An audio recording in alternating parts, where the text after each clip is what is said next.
السلام علیکم۔ بسم اللہ الرحمن الرحیم۔ کیا اس دنیا میں بھی جنت ہے؟ آئیے دیکھتے ہیں۔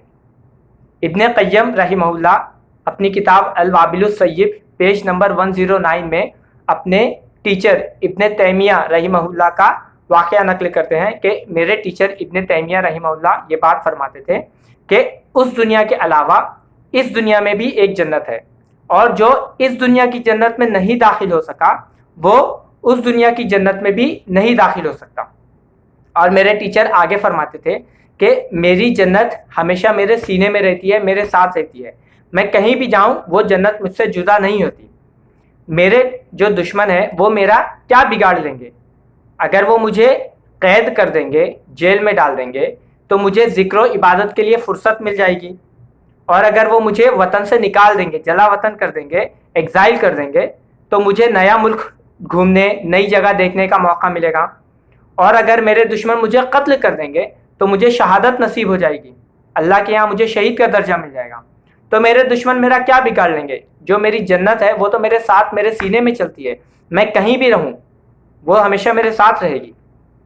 تو وہ جنت، وہ سکون والی زندگی اللہ تعالیٰ جس کو نصیب کر دے، وہ پھر کسی بھی حالت میں رہے، کہیں بھی رہے، وہ ہمیشہ سکون میں رہے گا، ہمیشہ اللہ کے فیصلوں پر خوش رہے گا، اللہ کے فیصلوں پر راضی رہے گا۔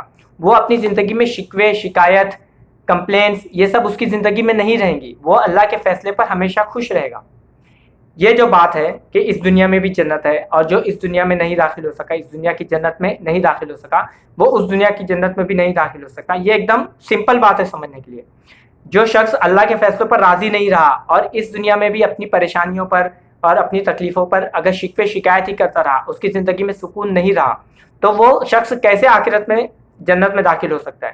کیونکہ آخرت میں جنت میں داخل ہونے کے لیے ضروری ہے کہ انسان اللہ کے فیصلوں پر راضی ہو، اللہ کے فیصلوں پر خوشی ظاہر کرے، اللہ کے فیصلوں پر اطمینان ظاہر کرے۔ تو جس کی زندگی میں اس دنیا میں اطمینان نہیں ہے، وہ اس آخرت کی جنت میں بھی نہیں داخل ہو سکتا۔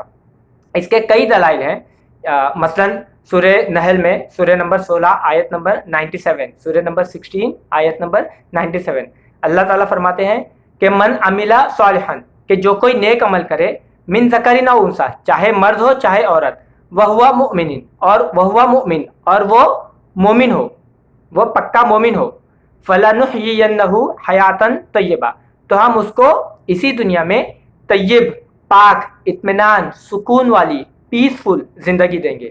تو جس کو اسی دنیا میں اگر پیسفل زندگی نہیں ہے اس کی، یعنی اس کو ایسا لگتا ہے کہ ہمیشہ وہ شکایت کر رہا ہے، ہمیشہ وہ پرابلم کے بارے میں کمپلین کرتے رہ رہا ہے، تو اس کو اس بات پر غور کرنا چاہیے، کیونکہ اللہ تعالیٰ کا وعدہ ہے کہ جو سچا مومن ہوگا اور جو نیک اعمال کرے گا، تو اللہ تعالیٰ اس کو اسی دنیا میں پیسفل زندگی دے دیں گے۔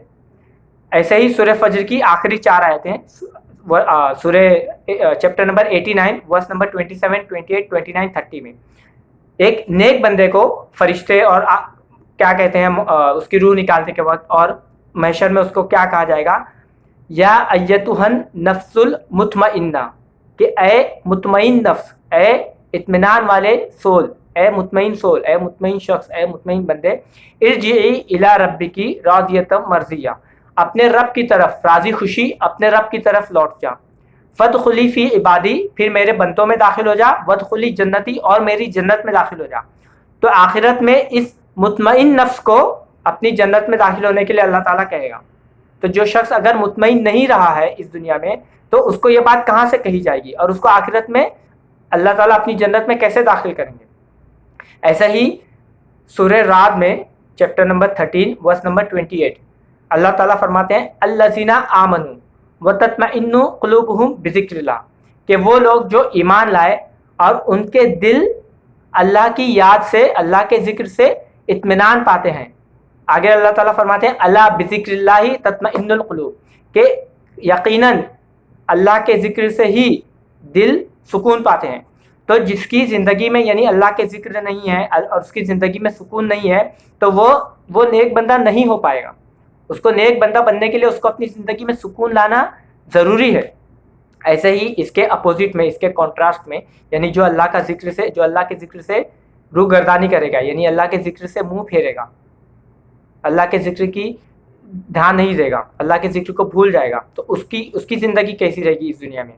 یہ ایگزیکٹلی اس کے اپوزٹ ہے جو سورہ نحل سورہ نمبر 16 ورس نمبر 97 میں اللہ تعالیٰ نے فرمایا کہ جو نیک بندہ ہوگا اس کو ہم پیسفل زندگی دیں گے, سکون والی زندگی دیں گے.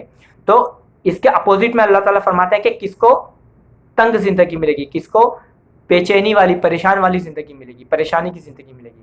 سورہ طٰہٰ چیپٹر نمبر 20 ورس نمبر 124 اللہ تعالیٰ فرماتے ہیں ومن اعرض عن ذکری, کہ جو کوئی میرے ذکر سے, میری یاد سے روح گردانی کرے گا, میری یاد سے منہ پھیرے گا, میری یاد کو دھیان نہیں دے گا, کسی دوسری چیز میں پڑ جائے گا, فَإِنَّ لَهُ مَعِيشَةً ضَنْكَ, تو اس کی جو زندگی ہوگی وہ ایک دم تنگ, کنسٹرینٹ, ایک دم کھینچی, ایک دم دباؤ والی, پریشانی والی, بے چینی والی ہوگی.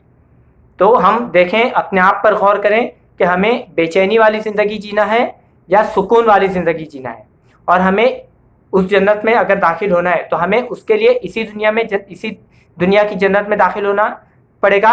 اور اس دنیا کی جنت میں ہم کیسے داخل ہو سکتے ہیں؟ اپنی زندگی میں سکون لا کر, اللہ کے فیصلوں پر راضی خوشی رہ کر, اور شکوے شکایتیں ختم کر کے اللہ کی جو اللہ نے تقدیر میں لکھ لیا ہے اور جو ہمارے ساتھ معاملے ہو رہے ہیں اس پہ ہم چاہے کوئی بھی حالت ہو ہم اس میں اطمینان اور سکون اپنے اندر رکھیں. باہر سے اس کو چینج کرنے کی کوشش کریں, جیسے جو تکلیفیں آ رہی ہیں, پرابلمس آ رہی ہیں, اس کو دور کرنے کی کوشش کریں, لیکن اندر ہم اس میں اپنے دل میں سکون رکھیں. اللہ سے دعا ہے کہ اللہ تعالیٰ نے اپنے ان بندوں کو جن کو اسی دنیا میں جنت میں داخل کر دیا ہے, اللہ تعالیٰ ہمیں بھی, ہم سب کو ان بندوں میں شامل فرمائے. آمین. جزاکم اللہ خیرا. السلام علیکم.